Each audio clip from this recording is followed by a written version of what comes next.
혈액암이 완치된 아이. 선영스님 가피 이야기. 나무아미타불.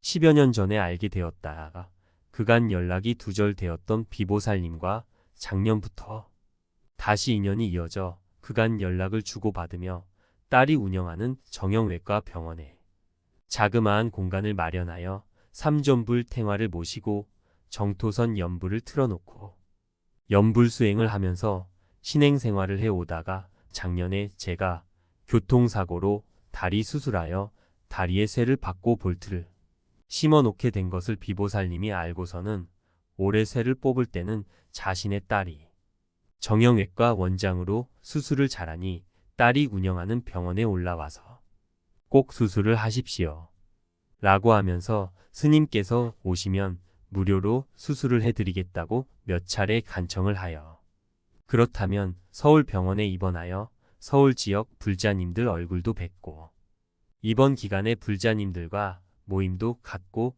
병원 법당을 중심으로 정토선 연불 도량을 만들어 볼 수 있겠다는 생각에 7월 말쯤에 그렇게 하겠다고 약속을 해놓았습니다. 그리고 바쁜 일정들이 어느 정도 마무리된 8월 24일 초하루 법회를 마치고 미리 수술 예약을 해놓은 서울 병원에 입원하기 위해 KTX에 몸을 실었는데 기차를 타고 가는 도중에 비보살님으로부터 지금 손자가 림프종으로 병원에 입원했다고 기도를 해달라고 연락이 왔습니다.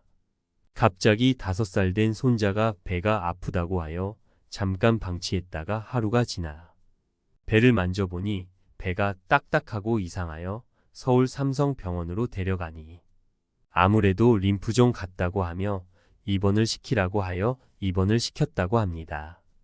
그런데 하루 이틀 지날수록 아이의 배는 볼록해지고 손발은 비쩍 말라 마치 기아에 허덕이는 아프리카 난민 어린이들의 몸처럼 온몸이 뼈와 가죽만 남고 배만 볼록한 모습처럼 되었다고 하며 손자를 살려달라고 울먹였습니다. 병은 의사가 치료하는 것이지 제가 어떻게 할 수 있는 것이 아닙니다.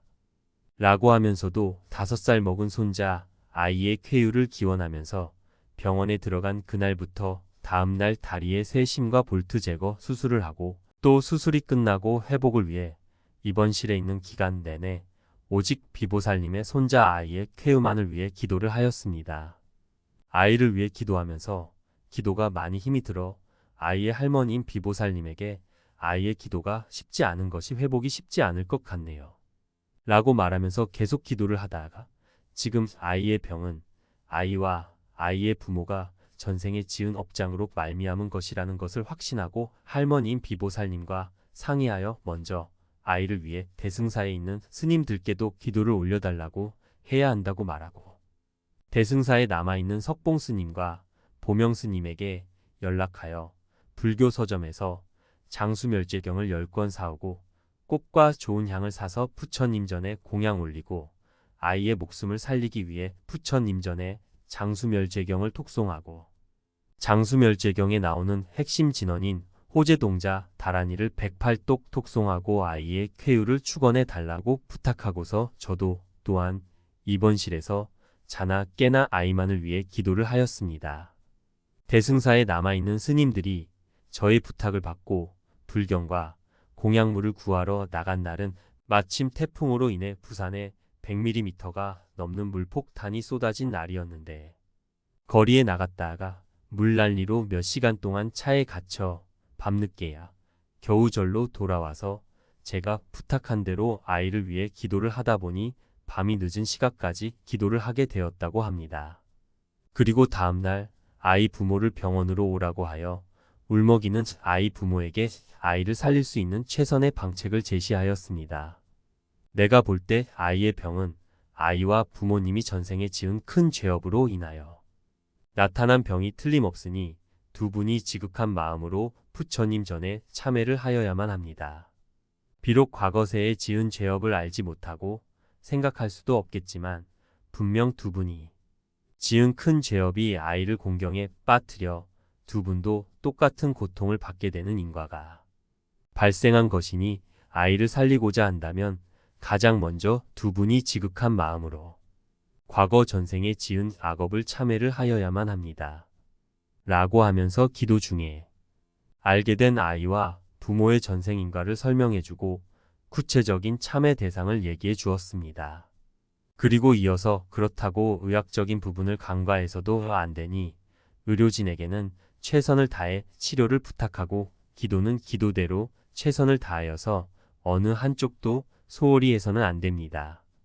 라고 말하고서 예전에 부정을 탄 갓난 아기를 위해 장수멸제경에 나오는 비방대로 하여 부정을 탄 갓난 아이가 회유되었던 것처럼 5살 먹은 이 아이도 반드시 부처님의 가피가 있으리라 생각하면서 장수멸제경 경전에 나오는 방책으로 아이를 위해 젖을 구해야 하나. 아이가 5살이나 되었으니 엄마 젖을 구할 수 없을 것 같아 대신 사람의 젖과 가장 흡사하다는 양유를 대용으로 사용하려고 생각하여 아이 부모에게 대형 마트에서 양유를 사서 진언을 외워야 하니 양유를 구해 오십시오.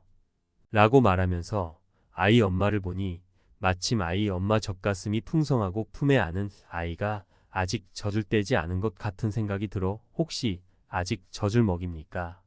라고 물으니 아이 엄마가 그렇다고 하였습니다. 그래서 그러면 더욱 잘된 일입니다.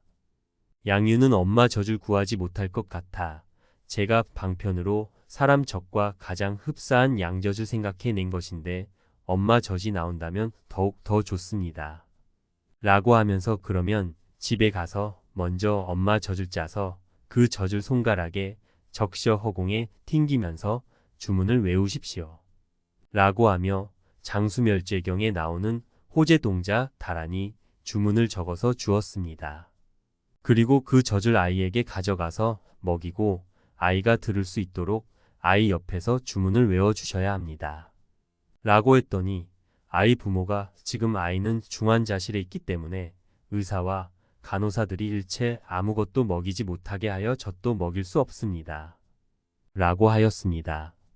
그래서 난감하였지만 어떻게 해볼 수 없기에 그렇다면 어쩔 수 없이 아이에게는 옆에 가서 아이가 들을 수 있도록 진언만이라도 외워주십시오.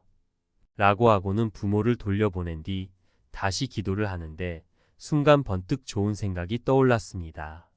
그래서 다시 얼른 전화를 하여 비록 의사와 간호사가 아이에게 아무것도 먹이지 못하게 하지만 그렇다고 면회할 때에 항상 옆에서 지켜보는 것은 아니니 젖을 젖병에 담아가지고 몰래 가지고 들어가서 의사나 간호사가 보지 않을 때 몰래 먹이면 됩니다. 라고 알려주었습니다. 아이의 부모는 사실 그간에는 손자 할머니의 지극한 신심과는 달리 별로 신심이 깊지 않아서 부처님의 가르침을 등한시했고 거의 기도 같은 것도 해보지 않았는데 아이가 죽고 사는 것은 오직 부모의 기도에 달려 있다고 하자.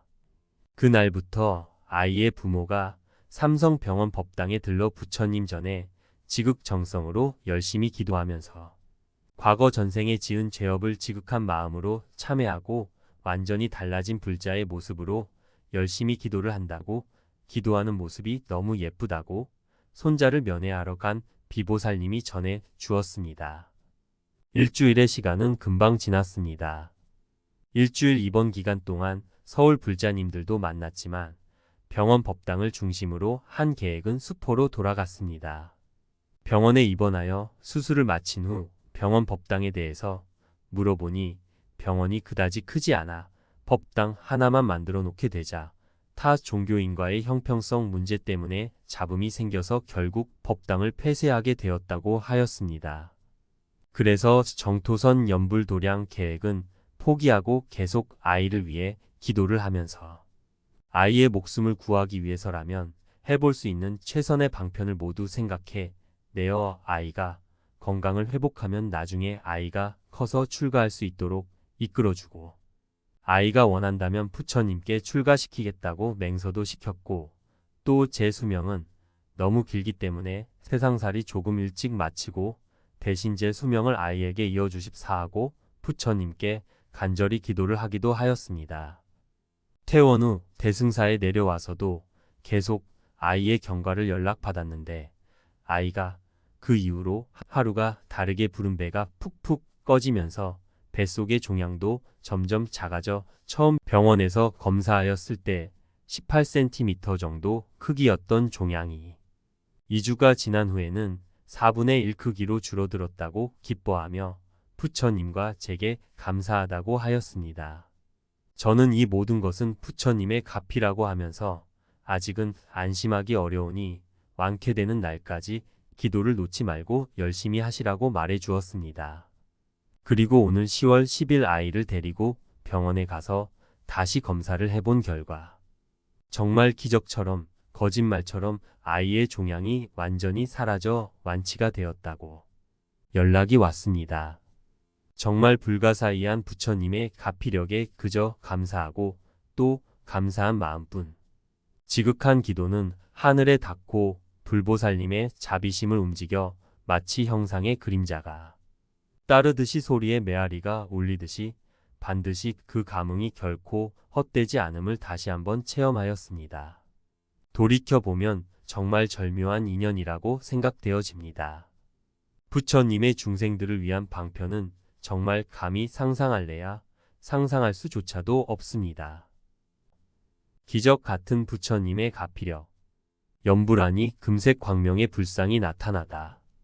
말레이시아 파라주 산타근의 부두에 어떤 사람이 귀신에 씌어 버부들이 녹음기 연불을 이용하여 귀신을 내쫓으려 하였다.